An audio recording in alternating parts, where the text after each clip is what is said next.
ഫലാ തളിമു ഫീഹിന്ന അൻഫുസകും.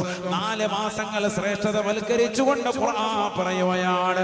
റജബിന് ശ്രദ്ധിക്കേണ്ടതാണ്, മുഹറത്തിലും ശ്രദ്ധിക്കേണ്ടതാണ്, ദുൽഖഅദയിലും ശ്രദ്ധിക്കേണ്ടതാണ്, ദുൽഹിജ്ജ എന്ന മാസത്തിലും ശ്രദ്ധിക്കേണ്ടതാ. ഒരു നിലയ്ക്കുമുള്ള തെറ്റുകൾ നിങ്ങൾ ചെയ്യരുതേ.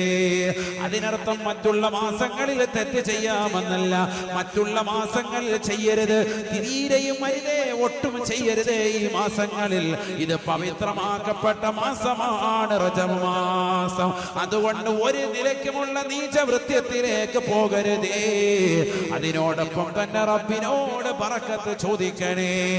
അല്ലാഹുവേ, ഞങ്ങളുടെ ജീവിതത്തിൽ ശഅബാനിലും റജബിലും ബറക്കത്ത് ചൊരിയണേ അല്ലാഹ്. റമളാൻ ഞങ്ങളിലേക്ക് നീ എത്തിക്കണേ അല്ലാഹ്. റമളാൻ ഞങ്ങളിലേക്ക് നീ എത്തിക്കണേ അല്ലാഹ്.